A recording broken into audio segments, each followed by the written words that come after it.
So this is package specialization meeting on the 4th of May. So we don't have an explicit agenda, I think, or at least I have not looked at it.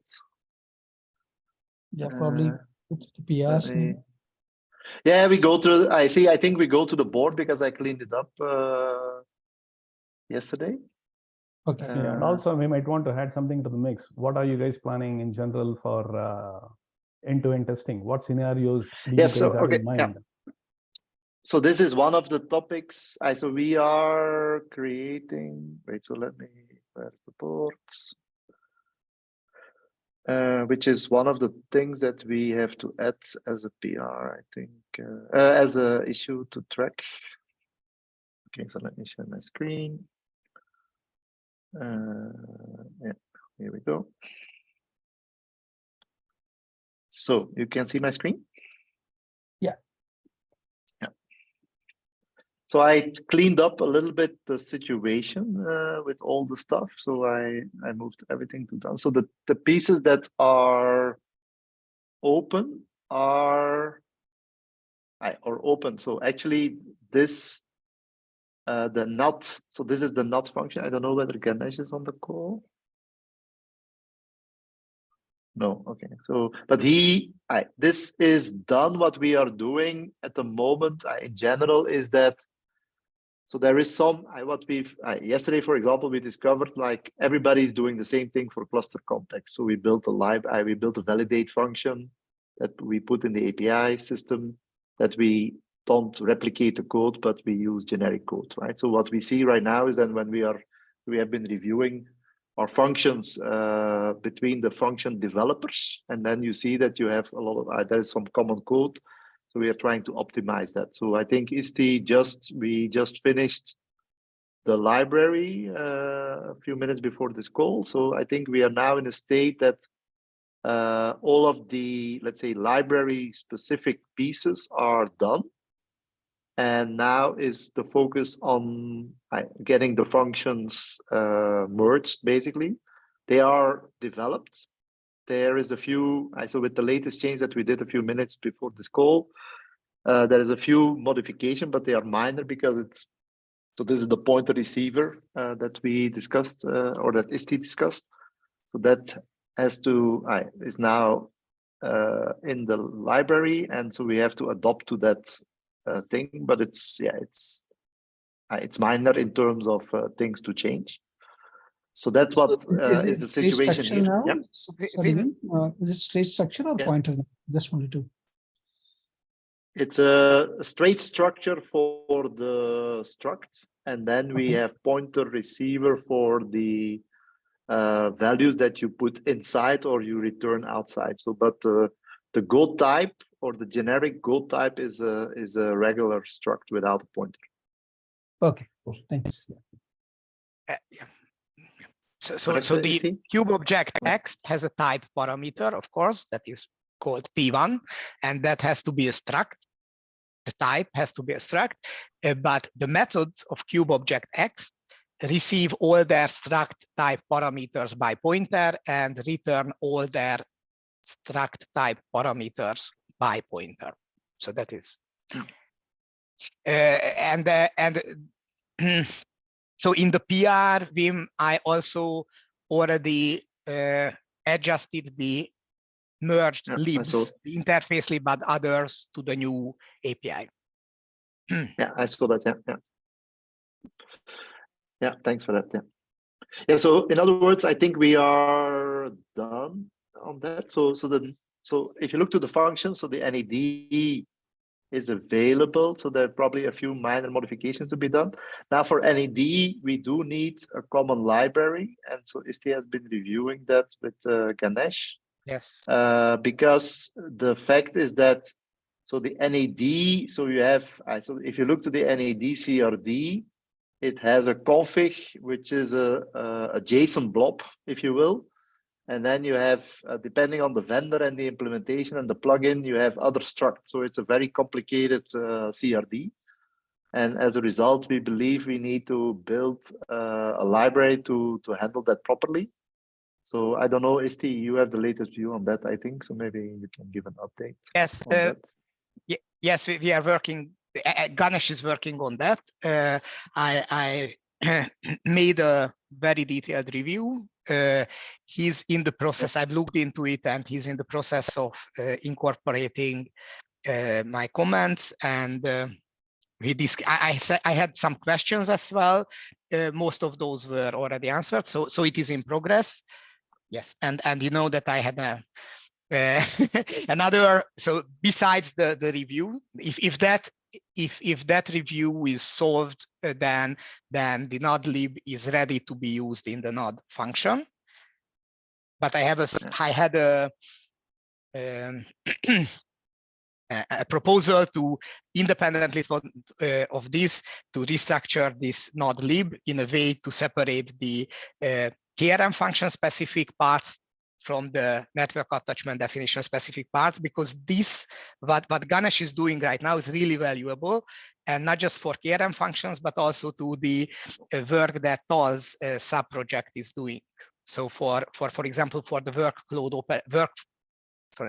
workload cluster operators, most probably it will be also useful, and that's why I propose to organize the package in a way that it will be easy to separate that part that only depends on the network attachment definition from the other parts that are dependent on cube objects and YAML and things like that. But that is not necessarily needed to be done for the node KRM function. It's just a nice to have. Yeah, there is. So there is two parts. One is mandatory, if you will, and the other one is would help us going forward in general. So I said, okay, let's ensure that the mandatory pieces are there, and then everything else that we can do is nice to have. So let's see based on time what we do, right? So that is what's happening. So we are focusing on the mandatory parts right now. Yeah. So yeah, so basically this is ongoing and will probably be done today or latest tomorrow or something like that. So so this is actually the PR itself of the NOT library that we just discussed. So this is the issue and this is the PR. Maybe we can just go through it. Yeah. The screen is it's in the wrong place. Okay. Then we have the implementation of the specializer. So that's me. The README is missing, but it's it's almost done basically. So, but this is also ready to be reviewed. Develop NF deploy function. So this is also from Akash. So this is, I don't know. So he did UPF. I believe he has to finalize, I think, SMF and AMF, but also that is because he has common code, so he's trying to reuse that. So it's nearly, as we had a discussion yesterday, so it's nearly finished, I believe.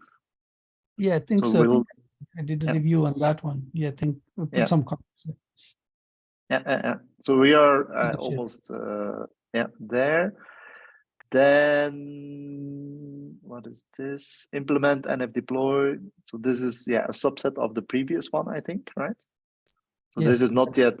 Yeah, it's a subset. This I think is it's done. Yeah.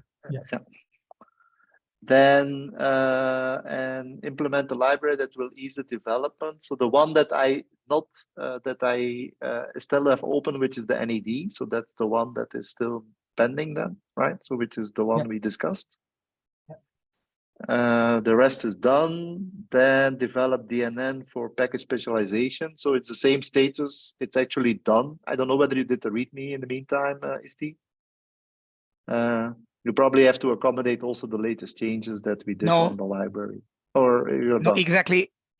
No. I the README. So I still have some to-dos there. I spent today with the library, so the cube object library, and reviewing Ganesh's work. So I didn't have time for that. Okay, but you probably So now that we have Today or most tomorrow, of the basic library merged, it is half an hour work. So correct. So that's what I'm trying to say is that the main work, the main job is done. There is some surroundings that is missing. So got it. Yeah. And then what else we have? So this is NF deploy. That's the PR. Wait, did I miss something? No, interface. Yeah. So also this for me is done. So I have the README. So this is interface. I did that. So this is done. I have all the tests to README. I even did the README on this one. Yeah. NF deploy. These are the PRs itself. Implement IPAM backend. It's actually done, but it's not merged, right? So here, so this is probably not going to be done, but we have a library. We have an image and a kept package that instantiates the IPAM backend, and the VLAN backend is part of the same thing. So this will not be 100% merged, I believe, but I think we discussed that. And then we have the VLAN specializer that's also done. So that's actually in the same repo as the IPAM. So they are together, basically. And then I think Isti, I think we should open one more issue here, probably, which is our test bed, right, that we are creating. So we wanted to create a bit of an environment that basically allows us to test all the specialization function together. So today we test them individually, right? So we have unit tests for each of them using the framework that Isti explained last week, I think. So that is so we all follow that same framework. So we have unit tests where we do both error validation as well as what we call golden test and failure tests. And then what we are trying to do is extend this framework a little bit to ensure that we run the functions in a pipeline, not using Porch, but actually through the same framework. So Isti is working on a bit of an extension that we can test that whole pipeline in a sequence in the same way as it would be executed on through Porch on the packages itself. So we are emulating that a little bit, and that will help us to hopefully limit the amount of issues that we see in the live environment. So probably we need to add. I forgot to tell, but I had some progress on that as well. I would say it is 80% ready, but that is always the case. The last 20% is always takes the 80% of the time. But it is kind of working, but it is not ready. Yeah, but what I'm trying to say is we should add this as an issue in our board. Yes, I agree. Totally. Yeah, but okay, yeah, it's good to get a view on it. So it's not that we have to start on it. It's as you heard from Isti, it's in a reasonable shape already. Do you add that, Bala, or should I add that? I can add it, or can add it here. Anything is fine. Yeah. Where do I do that? Plus, I guess. No, not that one. No. It's here. So it's actually go to the in progress one and just add item. Here. Okay. But I can't. But maybe I cannot do that. Maybe I don't have the permissions, I guess. Okay. What exactly is this I will add? Yeah, just it's say it's an you can call it the end-to-end specialization test framework or something like that. Okay. But maybe end-to-end is maybe the wrong word, but so specialization test framework or something like that. Okay, I'll do that. Yeah. So so that's basically the board. What is still missing, and that's so the point is that this is where I don't know whether Steven or Aravind is on the call. I saw that they are working on it. This is to do with all the EdgeWatcher and all the watcher agent and stuff like that. So they are modifying or aligning it with the topology API. So they are working on that. But I don't know the exact status where they are. Is anyone on the call? They're typically not joined. So. I know he added a few issues, Arvind. Yeah, so they're making some progress, but yeah, we don't know at this point of time. Yeah. So I think the specialization part is in a pretty good shape. I feel the edge watcher. I don't have the full view on it. Yeah, I think so, Wim. I think this is in a great shape. All the functions and the controllers and the libraries and the common framework. Yeah. Thanks to all of you. It's awesome. Yeah. Ravi has a hand. One question is like, I mean, with the Edge Watcher, how is it related to the package specialization? Because that is more kind of a monitoring kind of a function, right? I mean, it happens in real time. Yeah, so I think it's, so when we Just a split division it, of work, it's just a division of work, so it has nothing to do with each other. But given that at some point John gave the Edge Watcher to us, so that's why.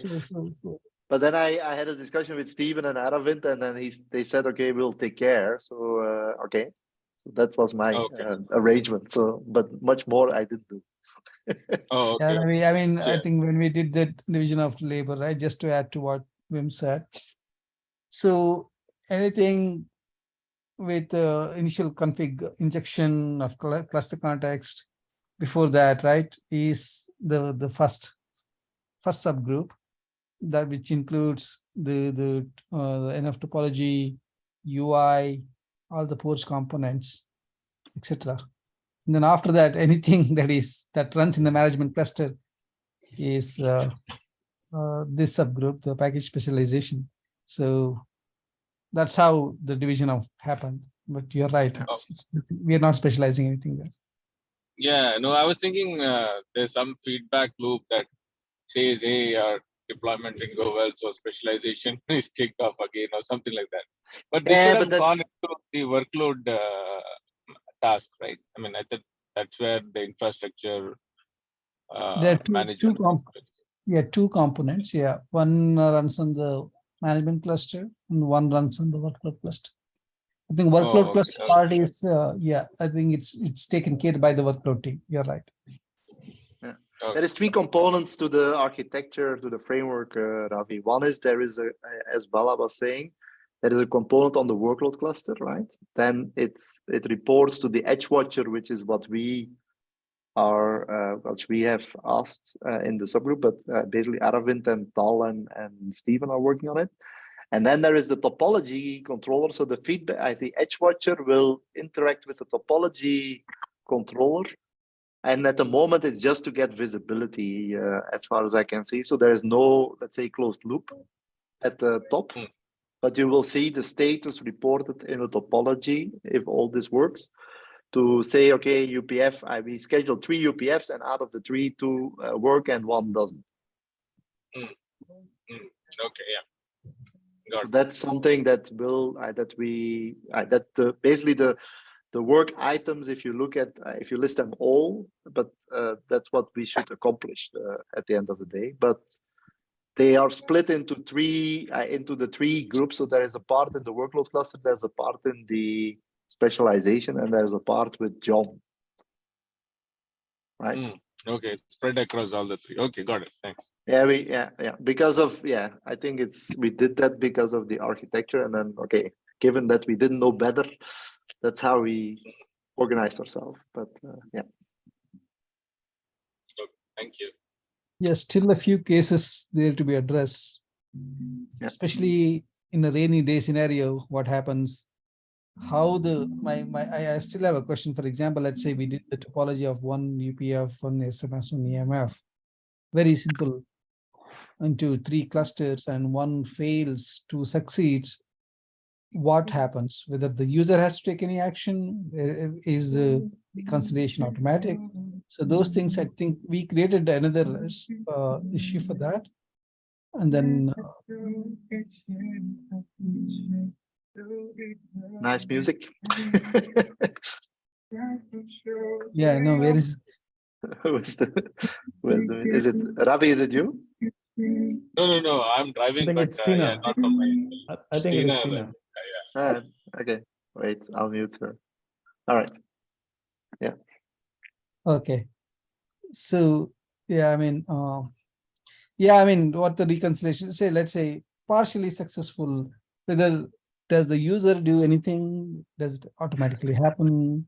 At the moment, not. At the moment, I think what we will end up at the moment is we will get the visibility, but we still expect the user at the moment to do something from the moment that happens. But so that's a little bit the current state. So that's fine. Probably we will fix it. I think that's a good to me.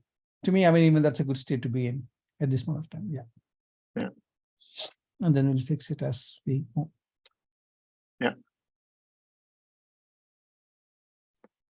So Vish, you had the question on the end-to-end testing? Yeah, so one, we have now a test bed that Rado has got, where he's now able to create a VM, right? I mean, as part of the Pro, where he's able to bring up the VM using the Ansible scripts that we have. And maybe we'll enhance that for actually bringing up actual clusters as well. But yesterday, the topic came about, hey, what is the framework for the end-to-end tests? So before we come up with a framework or something, here's what I was thinking. We have provided a way to be able to run tests. And I'm thinking the individual sub-projects will probably know how they want to be able to do those end-to-end tests. Right? For example, if it were in the specialization team, you probably, want a test bed to come up with clusters, for example, right? Management cluster and a workload cluster, and you have specialized it. And you for us, we only need the management. We only need the management cluster, by the way. Just for us, if you look to our group, we don't care about the workload cluster as such, right? Because we don't see that it's Okay. So which means in your case, that's all you need. And for you to verify, you will need to actually be able to. I mean, I'm just thinking in my head with my limited knowledge, that you can still go off, use a kept functions to be able to deploy some of the things that you have. You bring the package, you specialize it, you push it out to the cluster, and then you can still use the kubectl commands to go and verify whether what you wanted has actually been applied on the management cluster. Is that a good understanding? So in specialization, I mean, we are not responsible for applying it to the management cluster because config sync does that, right? So what we do is we provide. What we do is we get a package as an input, and we modify. We hydrate or we actuate the parameters in that package. To a point that we say now they are okay to be deployed. So that's what we do, and then you will see a readiness state appearing to be okay, right, of that package. From the moment you have that, for us, we are done. So that means I see two things here from end-to-end test perspective, only for your scenarios, right? One is you will have some modifications, status and conditions in the modified kept file, correct? That needs to be, and they are reflected, and they in the kept file, but they are also reflected back into the Porch API server. So there is a there is a synchronization happening. So the kept file has them, but there's almost a copy towards the. If you go to the package, what is it, revision, you will see the same information there. Okay, so which means that the Porch which is running on the management cluster can get some of the information, and then the Gitia or the GitHub repositories will have the status conditions on the kept file that can actually be reviewed, inspected. So this is probably what may need to be captured, if possible, in some of those test cases, because that's what we are doing. We are doing that. We are doing that. So that's if you look to the test. So we are. So if you look to us, what we so the test framework that we are doing, that ISTI is building. So what we are doing today is we have a kept function, right? And so what we in the test framework that we have, we can put in YAML files, which is actually the package. So we are emulating a package. And what we do is based on the input, we are expecting a certain output, right? So that's what the test framework that we have does, which is the KRM function test framework. Okay. Okay. So then we test you individual. already have your framework which you can invoke on the test bed that is provided, basically. Wait. So let me finish. So at the moment, a unit test for us of a function is we give it a YAML. Yeah. And we expect a certain YAML output, including validating the conditions and the whole shebang, right? So we are, so maybe I can show you, maybe it's easier to show than to discuss. Actually, yeah, because with some of these tests, right, we actually transgress the boundary between unit test, integration test, and end-to-end test, which is different than integration test. Yeah, we are doing a little bit more. So if you look to our unit test of the function, it's a little bit more than actually like unit integration test. It's more like we're starting. Yeah, correct. So for example, here you see we get these three YAMLs, which is a package, and then we are having here a file that basically says this is what we expect as an input, but including, you see the conditions, whether they are false or true and stuff like that. So that's for us a test for functions. Okay. And we have positive scenarios and we have failure scenarios. You see? So we have, okay. So that's what we call unit test for function, or what so there so ISTI, we reused the framework that is part of the kept function framework, but then ISTI extended it for failure scenarios. It was only covering the happy part, but not the failure part. So ISTI extended it. And so now we are using it also for both happy part as well as failure parts, right? So that's one, okay? So we can do this. So when we submit our code or when we run proud jobs, they are tested. So this thing is tested as such, okay? Okay, so which means in your case, I mean, I will probably have to review the code. It seems like a component test or integration test for me, which is more than a unit test, because a unit test only look at it as methods. Your methods being testing the boundary conditions. So which means in your case, you have both unit tests and integration tests covered.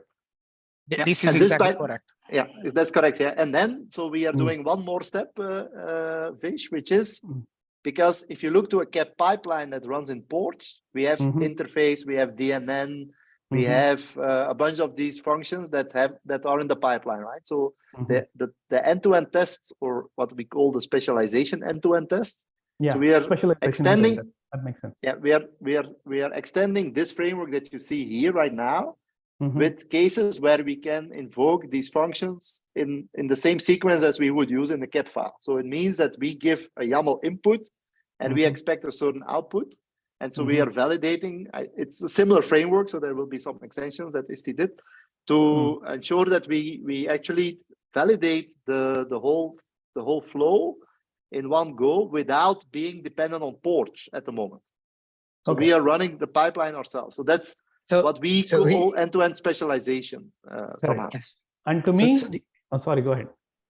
I just wanted to say that, so the big advantage of that, it doesn't require even a Kubernetes cluster. So it will be run as part of our pre-submit test. When you know that we have a pre-submit test go test, and that will run this specialization integration test before every PR is on every PR that is to be merged.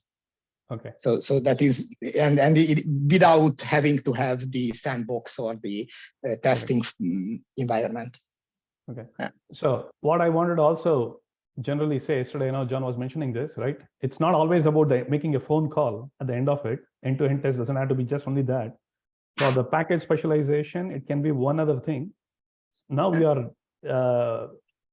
as part of your package specialization end-to-end test, one can be, as part of this, we are bringing up a management cluster where Poach is running, and then we are able to point it to a Gitia or a GitHub repo, and we are able to actually get that manipulated by Poach, and then you are going to actually go off and ensure and verify that whatever Poach is doing is what you were expecting.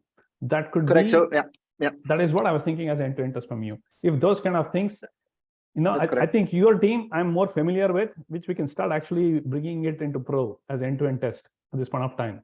And it's a subset, by the way, because see what we get. I started doing it myself, so I actually have. So what do we need for what you could say end-to-end tests, or let's say production tests, or let's say close to production test is we need a management cluster with ports installed.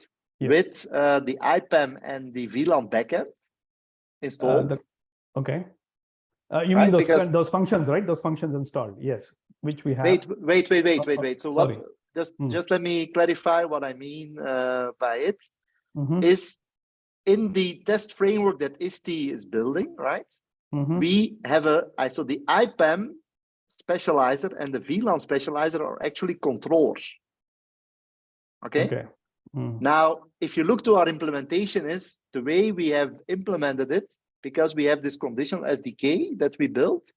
So if you look to the controller, actually uses the function runner inside. So what we did for ISTI's test, the same code, you can give it a parameter to say, don't call to the backend. I'll give you a default parameter, right? So what happens with ISTI test, the IPAM, when it needs an IP, I'm going to return very specific IPs that we have in that stop, right? And so it's kind of a mock of the IPAM backend, if you see, right?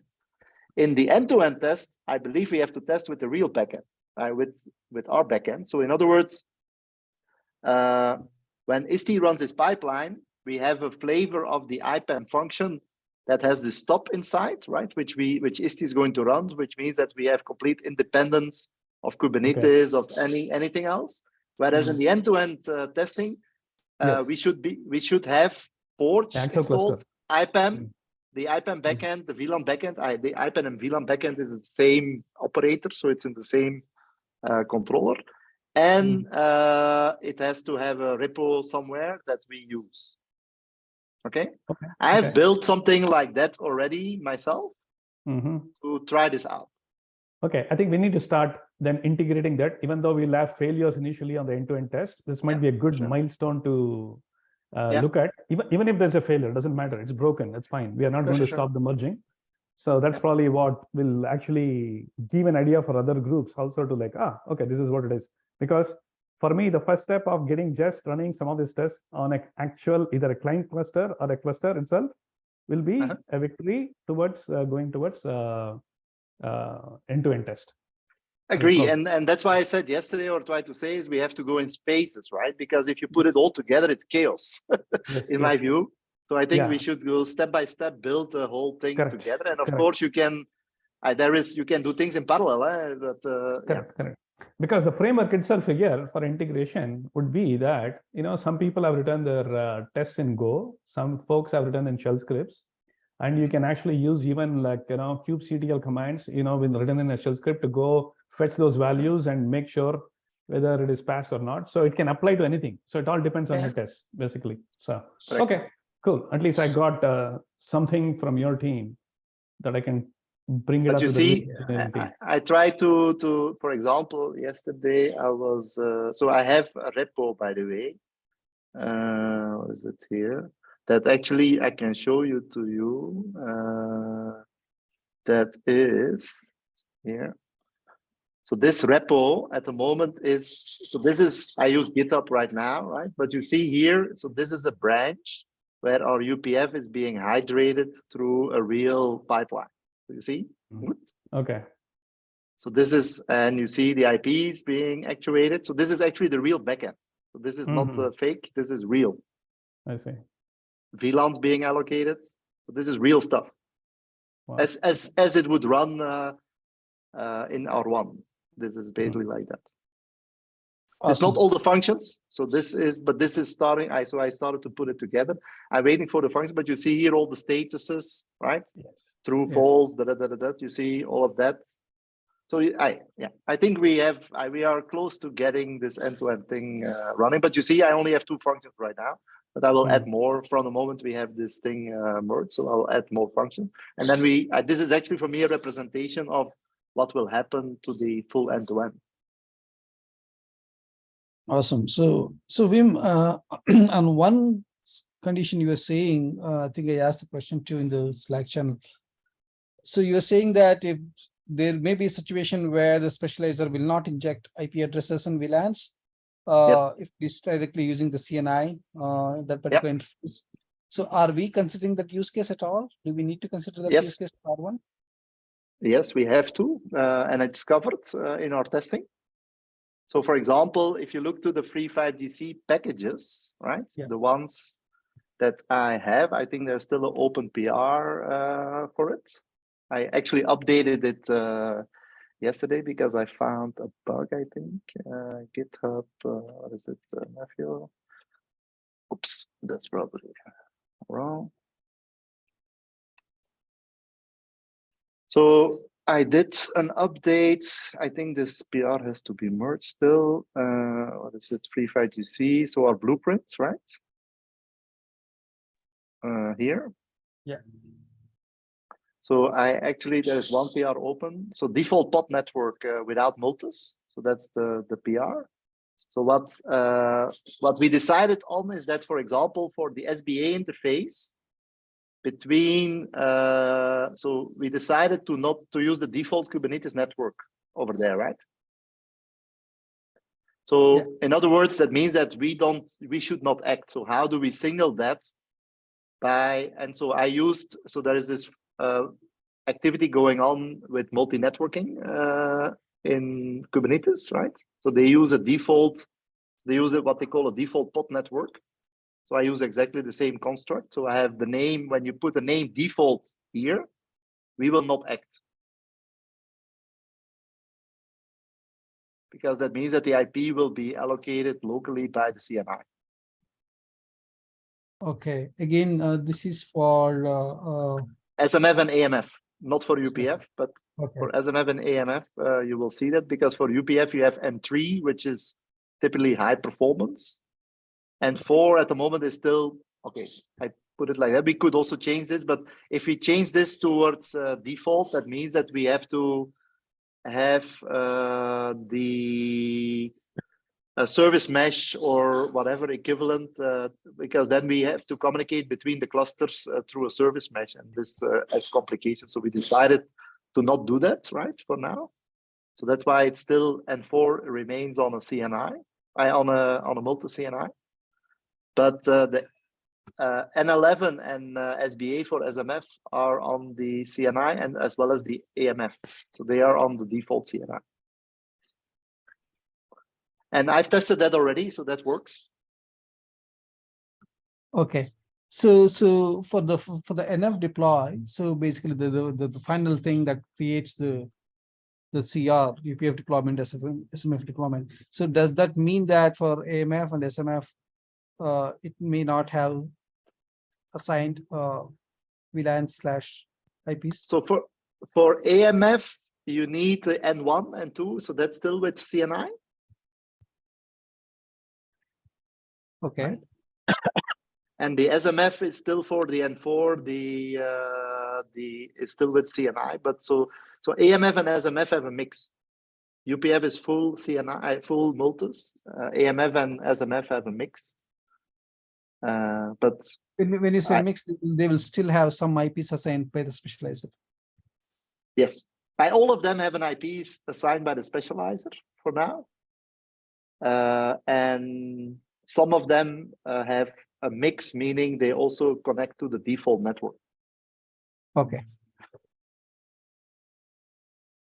Well, thanks, Jim. Yeah. Yeah, so that's taken into account, and it's also in the README file. If you look at the README of the interface function, which is doing this, it's written in there how it works. Okay, thanks. I need to get to that one. Yeah.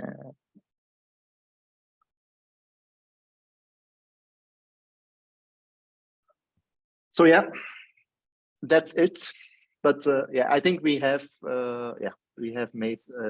I would like to thank all the people a lot that have contributed. So we are close to the end, I think, or close to it. And of course, there will be bugs left, right, and center, which we have to fix. But I think the specialization is, it's looking good. The end-to-end, where you start with a topology, and then all the way to deployment. That's something. I think I would still think we'll have some multiple iterations there, but hopefully, obviously, See, the next one. See, But at some point you have to divide and conquer, and the problem is always, I mean, not how many people have the full end-to-end picture. I would say it's not huge yet, and of course there will be things falling to the crack and people misunderstood and what have you. But okay, we'll have to go through that. Comparing to the one summit, we have a bit more time. Exactly. Yeah, we have.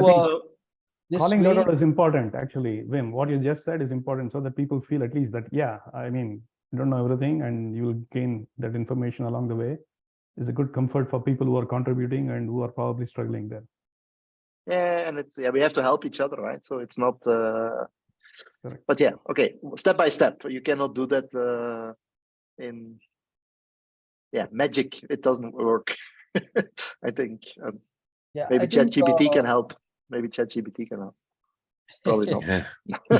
So I think I see two ways, or rather three ways.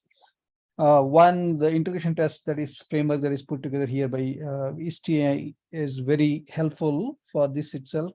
And then I think from the package management perspective, it's mostly porch work. I think we'll be consuming this thing. So it should be good to do end-to-end test, the management cluster only, just the management cluster, right from the beginning. And see, I think, yeah, I'm of the same view as you, Bala. Is like, if we put that together, it's the starting point of everything, right? So at least we can, if we focus a little bit on that,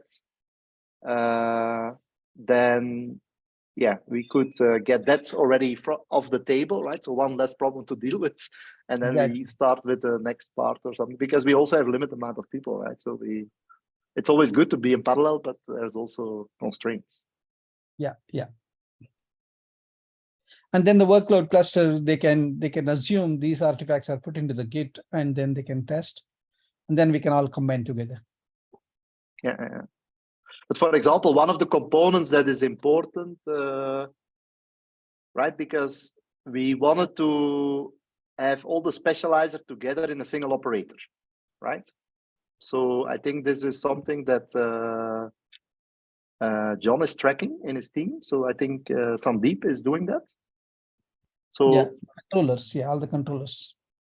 Yeah, but he is putting a framework that they will all plug in, and then he starts them up, right? So that's why I did not really focus on my main, because it should actually fit into that part. You see what I'm saying? Controller manager, yes. I think he wants it to be, I think John thinks it needs to be single binary. Yeah.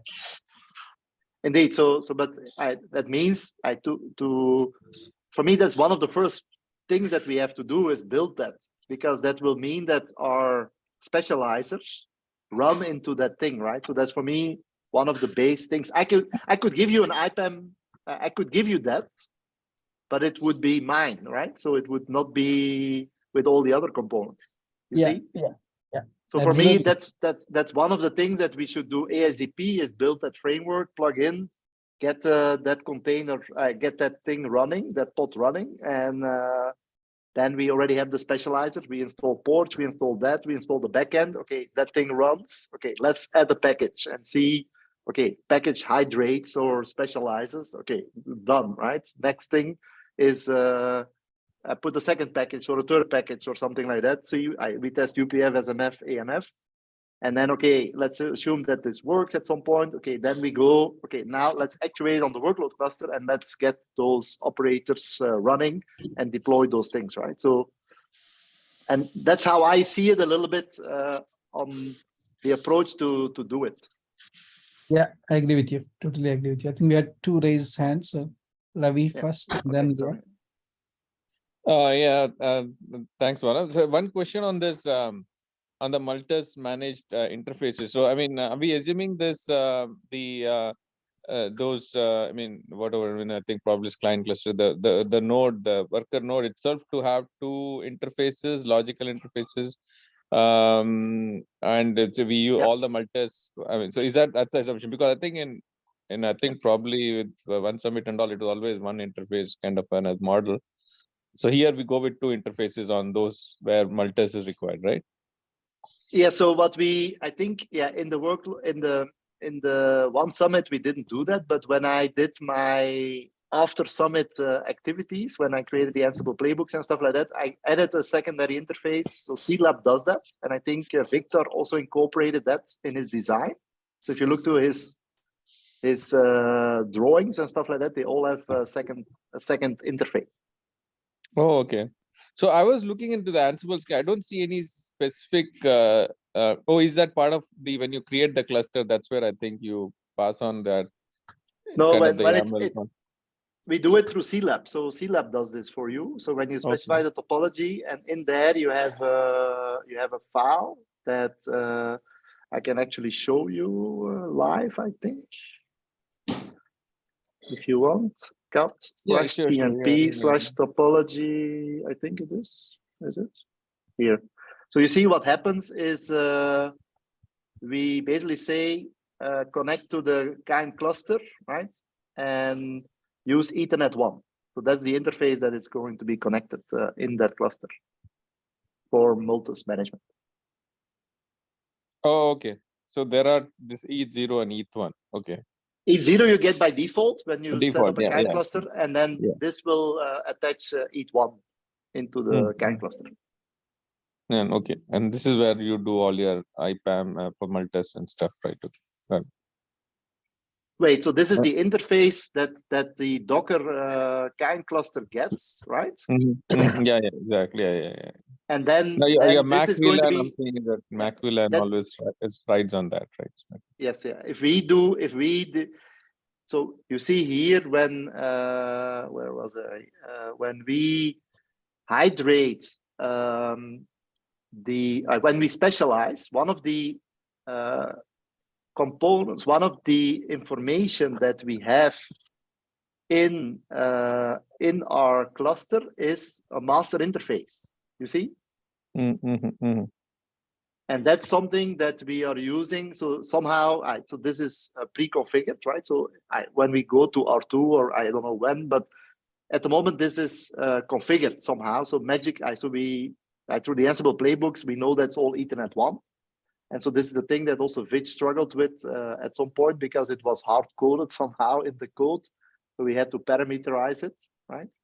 So, but what we are doing right now is that you see it, because this is ETH1, and you could change this parameter to anything you want, right? So, but at least they have to match the actual cluster interface. Otherwise, these Maltese NADs will have the wrong information. Okay, here we don't kind of put the default ETH0 though, which is for SBA and the others. Here we only highlight the one that is for your SRIOV or Mac VLAN, right? So yeah. So the way it works is the following, right? So we get a package with requirements, right? And there is interface requirements in that package, right? So here you see, for example, so here is my test with default. So based on that package, you have certain information. So here you see this is a default test case, right? Here, this is a configuration of an interface which has CNI types and attachments and stuff like that, right? So based on this information, right? So if there is a default, we don't care about cluster context master interface. We just say we don't care. We don't even check it, right? In this case, we need to have that information. Otherwise, we cannot basically give you that definition of the network attachment definition. So we're using it to do that. So depending on what input you give to us, we will use it or not. That's what I'm trying to say. Okay. No. My question was that in the cluster context, you only kind of call out the ETH1, which is a master interface.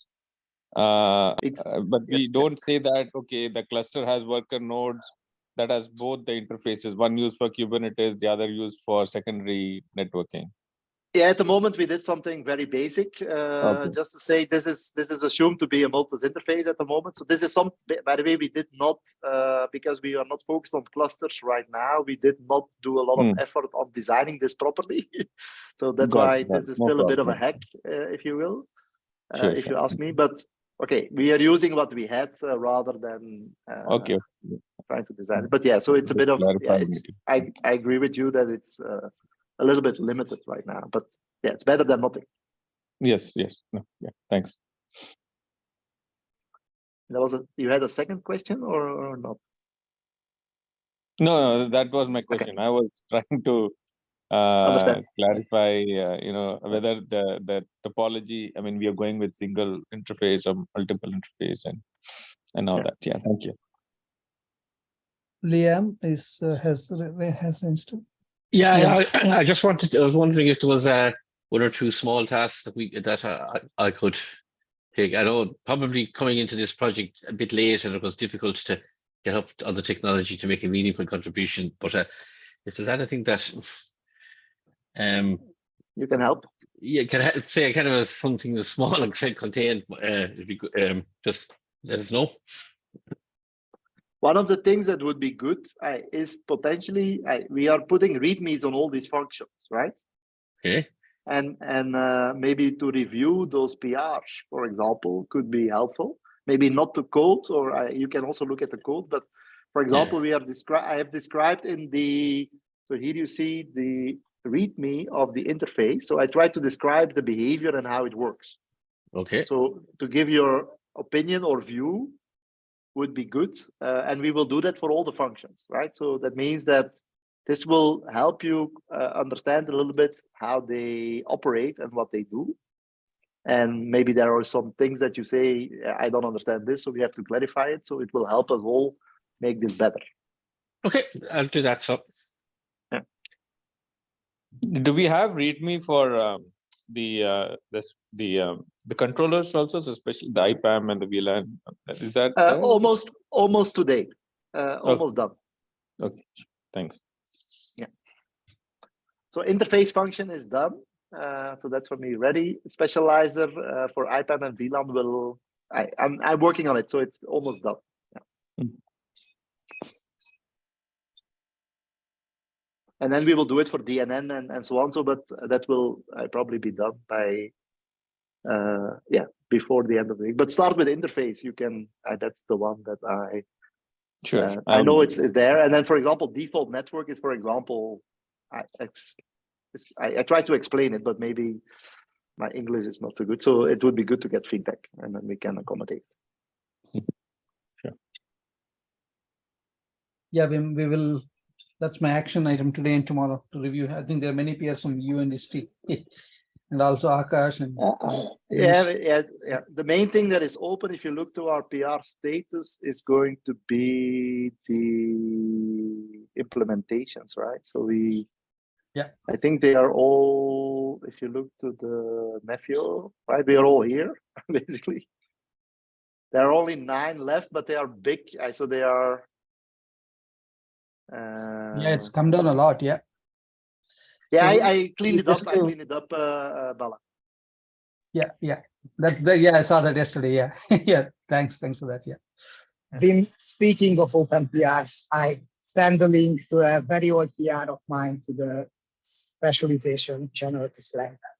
It is Which one? Just adding these set ROM type object function. Yes, this one. I rebased it, I don't know, the 4th time 15 minutes ago. So I think it is 5 lines implementation. Okay, so, I'll have a look. Yeah. Thank you. This is the one that we debugged, together. Yes. Okay, cool. Thanks, will do. I think we are over time. We need to go to the other meeting, I guess. Yeah. Cool. Thank you, everyone. Thanks Have a all. good one. Cheers. Thank you. Thanks. Bye. Appreciate everyone.